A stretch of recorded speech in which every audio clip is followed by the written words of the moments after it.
Okay, we have come to question 8e. So question 8e talks about MgO has a higher boiling point than NaCl. So again, if you look at boiling point, we will need to actually think about SBE again. So for structure, very simple. I think all of you should know that they have a giant ionic structure, and for bonding, definitely it is strong electrostatic forces of attraction between oppositely charged ions. Okay, please take note of the word between. You need to have between. So moving on from here, of course, if your boiling point is higher, it definitely means that your ionic bond is stronger. But in your answer, if you only just put this point, you will not get the full credit. In fact, you need to continue to explain ionic bonds. What do you mean by stronger ionic bond? How do you know that it is stronger? Of course, there must be a criteria for you to follow. So obviously, the criteria will be our LE. So LE just means lattice energy. I hope you know. So you need to have this point. So quote this: lattice energy is proportional to Q plus times Q minus over R plus R minus. And just by quoting this, you will get half mark in your answer. Okay, so it is easy. But based on this, let's take a look. How would you use lattice energy to explain? Very simple. You have MgO, so you have Mg2 plus and O2 minus. You have NaCl, so you have Na plus and Cl minus. So very simple. Look at the cations and compare them.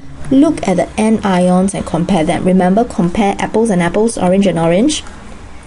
And for each of this comparison, you need to think of two things. Number one, you need to talk about the charge on the ions as indicated by the equation.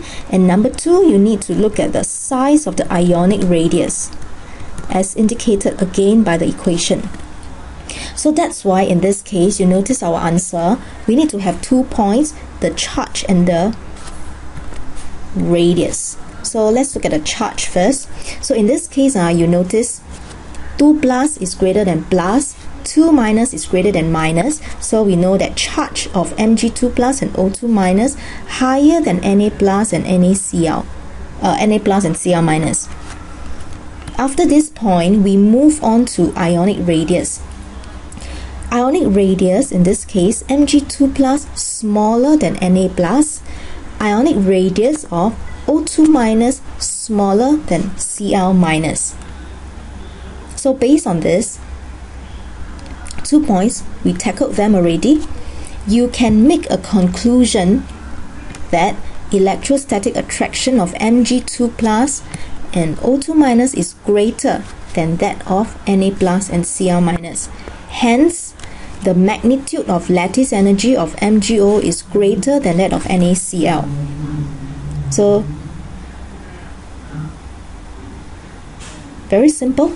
You look at the formula. For Mg and O2, for Mg2 plus and O2 minus, this component here is larger than NaCl. And the radius of Mg2 plus and O2 minus, this component here is actually lower. So based on this equation, your lattice energy should have a larger value. That is why we say that the magnitude of the lattice energy is greater, and this translates to electrostatic attraction between Mg2 plus and O2 minus is greater. Okay, and based on this, of course, please continue to move on. Don't just stop at the lattice energy. You need to link to more energy needed to overcome the stronger ionic bond as compared to NaCl, so higher boiling point. So I'll pause for some time. I think over here you may need a bit of explanation here on ionic radius. So go back to your atomic structure. All the knowledge is linked. For your Mg2 plus and Na plus, take a look.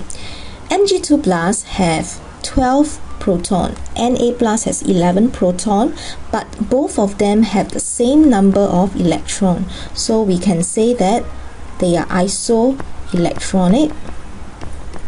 Okay, but in this case, we know that 12 proton more than 11 proton, so nuclear charge of Mg2 plus is greater than Na plus, which means effective nuclear charge of Mg2 plus is more than Na plus. Okay, simply based on effective nuclear charge is equals to nuclear charge minus shielding effect. Okay, shielding effect is the same because they are isoelectronic.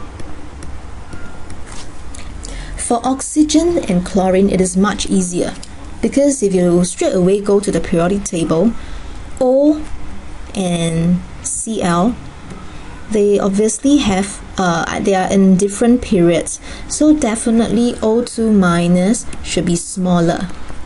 Cl minus definitely should be bigger.